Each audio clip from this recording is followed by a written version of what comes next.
എല്ലാ പ്രിയപ്പെട്ടവർക്കും ക്രിസ്തുയേശുവിൻ്റെ നിസ്തുല നാമത്തിൽ സ്നേഹവന്ദനം. ഇന്നത്തെ നമ്മുടെ പ്രഭാത ധ്യാനത്തിനായി 27 സങ്കീർത്തനം 1 വാക്യം. സങ്കീർത്തനം 27:1. യഹോവ എൻ്റെ വെളിച്ചവും എൻ്റെ രക്ഷയും ആകുന്നു, ഞാൻ ആരെ ഭയപ്പെടും? യഹോവ എൻ്റെ ജീവൻ്റെ ബലം, ഞാൻ ആരെ പേടിക്കും? കർത്താവിൻ്റെ പരിശുദ്ധ നാമം വാഴ്ത്തപ്പെടുമാറാകട്ടെ. പുതിയ ഒരു പ്രഭാതം കൂടെ നമുക്ക് ദാനമായി ലഭിച്ചിരിക്കുന്നു. ഞാൻ ആരെ ഭയപ്പെടും എന്ന ചോദ്യമാണ് 27 സങ്കീർത്തനത്തിൻ്റെ തുടക്കത്തിൽ ദാവീദ് ഉയർത്തുന്നത്. ഭയം നിറഞ്ഞ ലോകം, വ്യത്യസ്തമായ ഭയങ്ങൾ മനുഷ്യനെ ഗ്രസിച്ചിരിക്കുന്നു. അനേകർ ഇന്ന് ഭയത്തിനടിമകളാണ്. ചിലർ അന്ധകാരത്തെ ഭയപ്പെടുന്നു, വേറെ ചിലർ ഏകാന്തതയെ, മറ്റു ചിലർ രോഗത്തെ ഭയപ്പെടുന്നു, ചിലരെ മരണത്തെയും ഭയപ്പെടുന്നു. ഇംഗ്ലീഷ് ഭാഷയിൽ ഫോബിയ എന്നതിന് ഭയം എന്നാണ് അർത്ഥം. ഗ്രീക്ക് ഭാഷയിലും ഫോബിയ എന്നാണ് നമ്മൾ കാണുന്നത്. ഏറെക്കുറെ ഫോബിയ ചേർത്തുള്ള 75 പദങ്ങൾ ആധുനിക ഇംഗ്ലീഷ് നിഘണ്ടുവിലുണ്ട്. വെള്ളത്തെ ഭയപ്പെടുന്നതിന് ഹൈഡ്രോഫോബിയ എന്ന് പറയുന്നു. പേപ്പട്ടി വിഷബാധയ്ക്ക് ഈ പേരാണ് നൽകിയിട്ടുള്ളത്. അമേരിക്കൻ പ്രസിഡന്റ് റൂസ്വെൽറ്റ് ഒരിക്കൽ പറഞ്ഞു, ഭയത്തെ മാത്രമേ നാം ഭയപ്പെടേണ്ടതായിട്ടുള്ളൂ. ആധുനിക കാലത്ത് മാനസിക ആരോഗ്യത്തെ ഏറ്റവും സാരമായി ബാധിക്കുന്ന വികാരമാണ് ഭയം. അത് ബാധിച്ചു കഴിഞ്ഞാൽ നമ്മുടെ ചേതനകളെല്ലാം മുരടിക്കും, പ്രവർത്തനത്തിനുള്ള ഊർജം കുറയും, ഉത്സാഹം നഷ്ടപ്പെടും, ഒരുതരം അനിശ്ചിതത്വത്തിൻ്റെ കരിനിഴലിൽ കഴിയേണ്ടി വരും. ഇത് നമ്മുടെ ആരോഗ്യത്തെയും ഹനിക്കും, ബന്ധങ്ങളിൽ വിള്ളൽ വരുത്തും. അങ്ങനെ ജീവിതത്തെ ആകെപ്പാടെ തകർച്ചയിലേക്ക് നയിക്കും. ഈ ഒരു പശ്ചാത്തലത്തിൽ ദാവീദ് പറയുന്ന വാക്കുകൾ ഏറെ ശ്രദ്ധേയമാണ്. ഇസ്രായേലിൻ്റെ രാജാവായിരുന്ന ദാവീദ് 27 സങ്കീർത്തനം ആരംഭിക്കുന്നത് ഇങ്ങനെയാണ്: യഹോവ എൻ്റെ വെളിച്ചവും എൻ്റെ രക്ഷയുമാകുന്നു, ഞാൻ ആരെ ഭയപ്പെടും? യഹോവ എൻ്റെ ജീവൻ്റെ ബലം, ഞാൻ ആരെ പേടിക്കും? ദന്തഗോപുരത്തിൽ സുരക്ഷിതനായിരുന്നു കൊണ്ട് ഉന്നയിക്കുന്ന ചോദ്യമല്ല. വെല്ലുവിളികളും ശക്തമായ എതിർപ്പുകളും ഭീഷണികളും നിറഞ്ഞു നിന്ന സാഹചര്യത്തിലാണ് ഈ ചോദ്യം ഉന്നയിക്കുന്നത്. അദ്ദേഹം തൻ്റെ അവസ്ഥയെപ്പറ്റി പറയുന്നു: കള്ളസാക്ഷികളും ക്രൂരത്വം നിശ്വസിക്കുന്നവരും എന്നോട് എതിർത്ത് നിൽക്കുന്നു. അതുകൊണ്ട് അദ്ദേഹം പ്രാർത്ഥിക്കുകയാണ്, എൻ്റെ വൈരികളുടെ ഇഷ്ടത്തിന് എന്നെ ഏൽപ്പിച്ചു കൊടുക്കരുത്. വൈരികളുടെ ആരവവും യുദ്ധഭീഷണിയും എല്ലാം നേരിട്ട ഒരു വ്യക്തിയാണ് ദാവീദ്. ജീവിതത്തിൽ ഉടനീളം ഭീഷണികളും എതിർപ്പുകളും അദ്ദേഹത്തിന് നേരിടേണ്ടി വരുന്നു. അവയിൽ ഏത് പ്രതിസന്ധിയാണ് ഈ സങ്കീർത്തനത്തിൽ പ്രതിഫലിച്ചിരിക്കുന്നത് എന്ന് നിശ്ചയമില്ല. ഒരുപക്ഷെ ശൗൽ രാജാവ് ദാവീദിനെ ഒടുക്കിക്കളയാൻ വേട്ടയാടിയ സാഹചര്യമാകാം. അല്ലെങ്കിൽ അബ്ശാലോവും ദാവീദിനെതിരായി പോരാട്ടം നടത്തിയ സന്ദർഭമാകാം.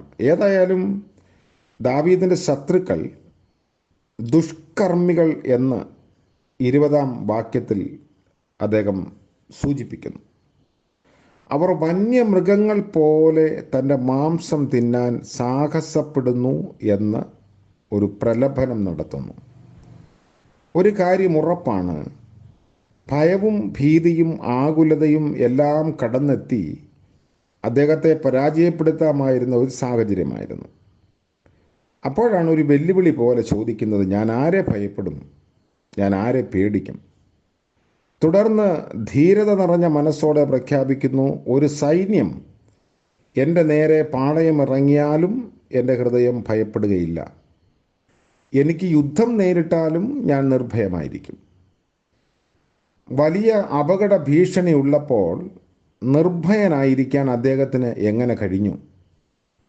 തൻ്റെ കായബലമോ സൈന്യശക്തിയോ ഒന്നുമല്ല, ദൈവത്തിലുള്ള അദ്ദേഹത്തിൻ്റെ ഉറച്ച വിശ്വാസമാണ് ഈ പ്രഖ്യാപനത്തിൻ്റെ പ്രചോദനം.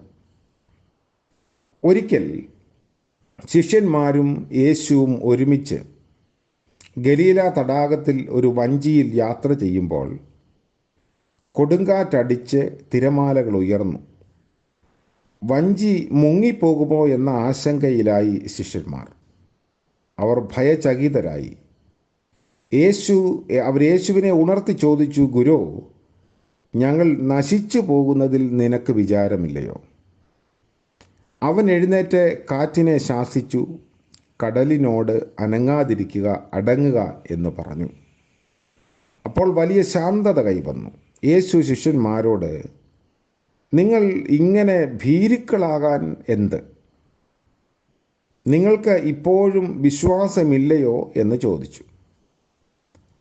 കർത്താവ് തങ്ങളോട് കൂടെയുണ്ട് എന്ന വിശ്വാസത്തിൽ അവർ ഭയത്തെ അതിജീവിക്കേണ്ടതായിരുന്നു എന്നാണ് അവരെ ഓർമ്മിപ്പിക്കുന്നത്. ഭയമുളവാക്കുന്ന സാഹചര്യത്തിൽ ഭയത്തെ ജയിക്കാൻ സങ്കീർത്തനക്കാരന് സാധിച്ചത് ദൈവത്തിലുള്ള അചഞ്ചലവും സുദൃഢവുമായ വിശ്വാസത്താലാണ്.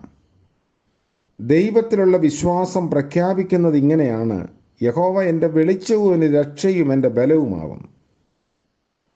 ദൈവത്തെക്കുറിച്ച് പൊതുവായ ചില നിർവചനങ്ങളോ പ്രഖ്യാപനങ്ങളോ നടത്തുകയല്ല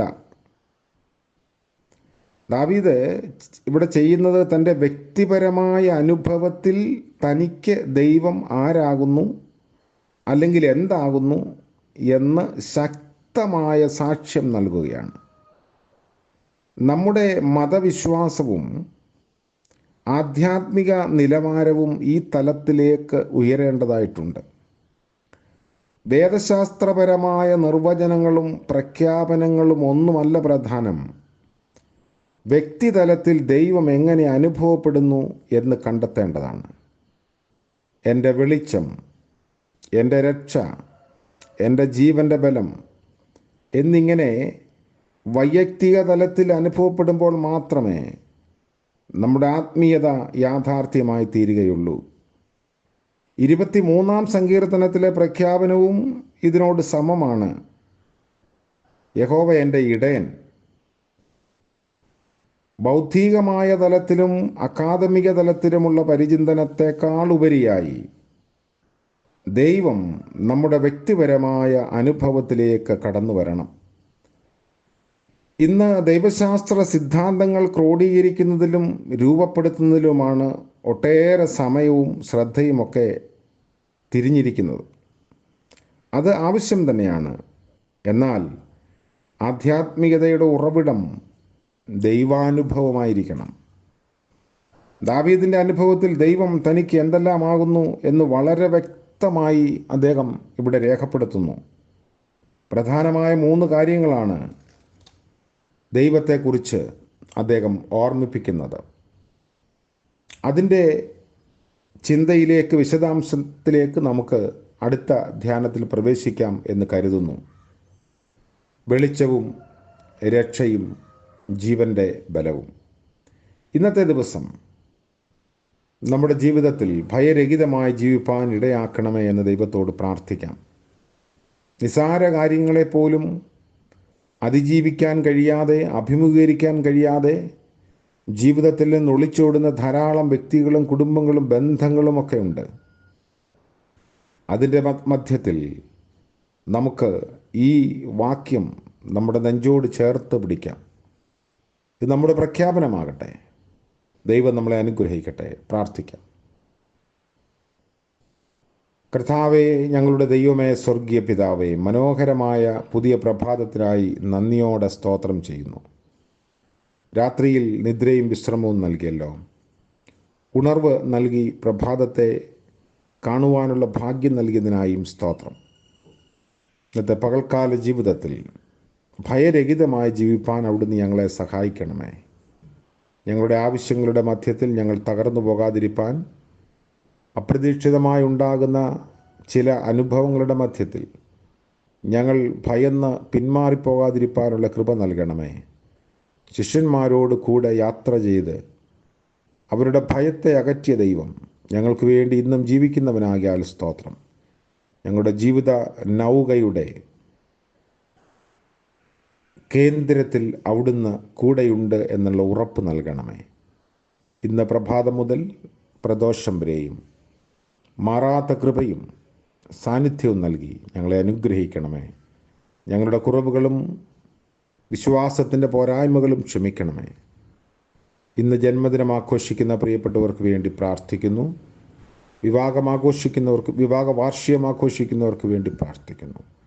അനുഗ്രഹത്തിൻ്റെയും നന്മയുടെയും ഭയരാഹിത്യത്തിൻ്റെയും പുതിയ ദിനങ്ങൾ അവരുടെ ജീവിതത്തിൽ അവിടുന്ന് ദാനമായി നൽകണമേ.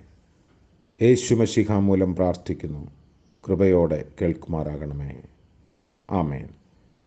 നമ്മുടെ കർത്താവ് യേശു മശിഹായുടെ കരുണയും കൃപയും കാവലും സാന്നിധ്യവും നാം എല്ലാവരോടും കൂടെ ഇന്നും എന്നേക്കും ഉണ്ടായിരിക്കുമാറാകട്ടെ. ആമേൻ.